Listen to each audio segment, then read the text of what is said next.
दोस्तों आपने माजा और फ्रूटी का तो गर्मियों में काफी मजा लिया ही होगा।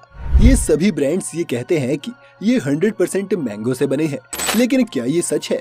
क्या सचमुच फैक्ट्री में इन ड्रिंक्स को बनाते हुए सिर्फ मैंगोस का ही यूज होता है? और अगर ये बनती भी है तो कैसे? अगर इन जूसेस को सचमुच आमों से ही बनाया जाता है तो हर बोतल पर क्यों लिखा होता है कि इसमें आर्टिफिशियल फ्लेवर्स ऐड किए गए हैं?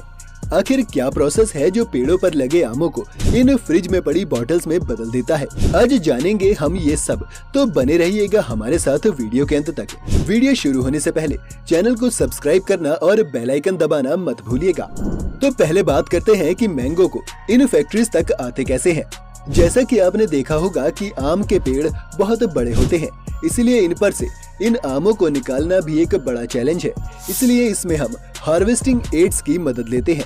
नीचे के आमों को तो हाथ से ही तोड़ लिया जाता है, लेकिन इससे ऊपर के आमों के लिए एक पिकिंग स्टिक का इस्तेमाल होता है, जिसके आगे मैकेनिकल जॉज लगे होते हैं जो स्टेम को काट देते हैं और आम नीचे गिर जाता है। इससे भी ऊंचे आमों के लिए एक हाइड्रोलिक लेडर का इस्तेमाल किया जा सकता है, जो एक क्रेन से अटैच्ड होती है। आमों को तोड़ने के बाद सीधा एक ट्रैम्पोलिन में फेंक दिया जाता है, जिसके बाद नीचे गिरे आमों में से स्टेम या इसकी डंडियों को रिमूव किया जाता है। आम का फल खुद को लेकर बहुत ही डिफेंसिव होता है, और जैसे ही आप स्टेम में से फल को अलग करते हैं, अपने डिफेंस के लिए इस आम में से एक सैप निकलता है। इस सैप के आपके कांटेक्ट में आने से आपकी स्किन जलने लगती है। साथ ही अगर ये सैप आम पर गिर जाए तो इसे डैमेज भी कर सकता है। इसलिए स्टेम को बहुत ध्यान से ग्लव्स पहनकर ही निकाला जाता है, और निकालते ही अगले 5 सेकंड के अंदर ट्रैम्पोलिन में फेंक दिया जाता है। इस ट्रैम्पोलिन पर आने के बाद इस आम पर केमिकल्स छिड़के जाते हैं, या फिर इसे 1 मिनट तक पानी में डुबा कर रख दिया जाता है, ताकि इसके सैप का ये टॉक्सिक इफेक्ट कम हो सके। इसके बाद इन आमों को एक एलिवेटर लैडर पर रख दिया जाता है, जहां से ये एक बॉल बिन की तरफ कलेक्ट होने के लिए बढ़ते हैं। क्योंकि ये आम पक गए हैं, इसलिए डैमेज भी हो सकता है। इससे बचने के लिए बॉल बिन के ऊपर एक फोम की शीट लगा दी जाती है, जिस पर ये गिरते हैं। फिर इस फोम शीट को हटाने पर कम फोर्स के साथ ये आम बिन पर गिरते हैं और डैमेज नहीं होते।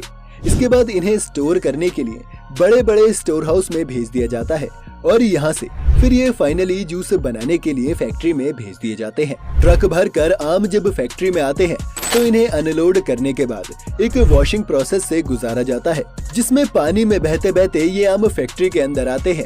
इसके बाद एक सेकेंड वॉश प्रोसेस भी होता है, जिसमें पानी के साथ साथ रोलर्स का भी सहारा लिया जाता है, ताकि आम हर तरफ से अच्छे से क्लीन हो सके। इसके बाद इन आमों को एक प्री हीटिंग और सॉफ्टनिंग प्रोसेस के लिए गर्म पानी में 3 से 5 मिनट तक रखा जाता है। ऐसा करने से आमों पर मौजूद पॉलीफेनॉल ऑक्सीडेज को रिमूव किया जा सकता है। साथ ही इससे आम का कलर और उसका फ्लेवर भी काफी हद तक इम्प्रूव हो जाता है। इन आमों के साफ होने के बाद कन्वेयर बेल्ट पर चलते हुए ये आम रोलर्स पर गिरते हैं, जिसके आसपास फैक्ट्री के कर्मचारी मौजूद होते हैं।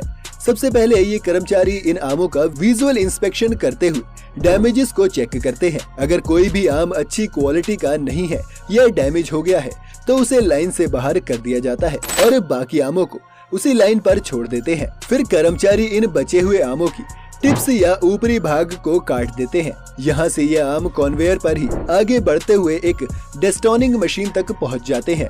ये डेस्टोनिंग मशीन बिना किसी वेस्टेज के बहुत ही एफिशिएंट तरीके से आमों की गुठलियाँ और उसके छिलके को रिमूव कर देती है। जिसके बाद ये एक पल्पिंग और एक्सट्रैक्टर मशीन के अंदर चले जाते हैं। इस मशीन में ये आम से जूस में बदल जाते हैं। अब इसमें 2 तरह के जूसों की कैटेगरी बन जाती है, विद और विदाउट पल्प। इन दोनों ही तरह के जूसेस को निकालने के लिए अलग अलग तरह के फिल्टर्स लगाए जाते हैं। इस जूस को निकालने के बाद अब बारी है इसे एक जूस डिग्रेसर में भेजने की, जहां पर इस जूस में से सभी एयर पार्टिकल्स को रिमूव किया जाता है, ताकि जूस में ट्रैप्ड ऑक्सीजन इसे ऑक्सीडाइज्ड करके खराब न कर दे। डिग्रेसिंग मशीन में ये जूस 90 से 95 डिग्री सेल्सियस के तापमान पर 10 से 15 मिनट तक रहता है। अभी इस मैंगो जूस के साथ एक परेशानी ये भी है कि इसकी डेंसिटी बराबर नहीं है।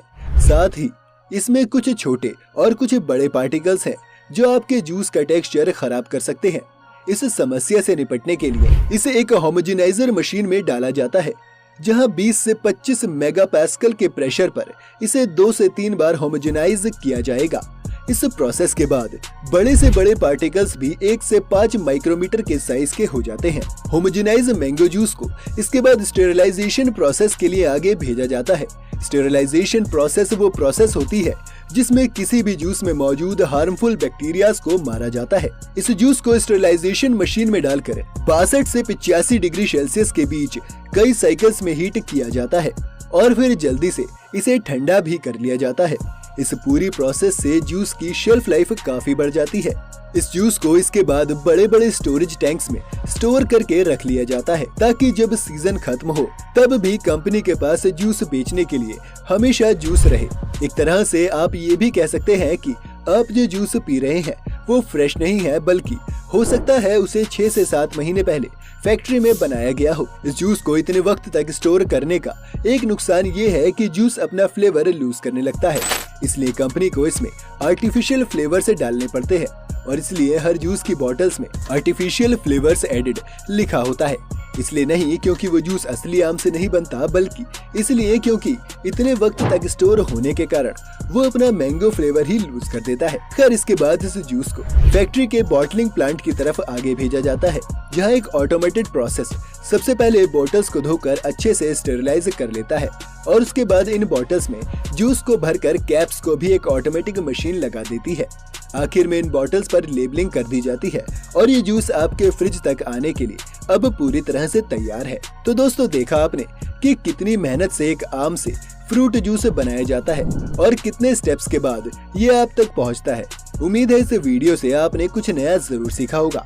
ऐसे ही और वीडियोस देखने के लिए चैनल को सब्सक्राइब करें और अगर ये वीडियो आपको पसंद आया हो तो वीडियो को लाइक करना और बेल आइकन दबाना मत भूलिएगा।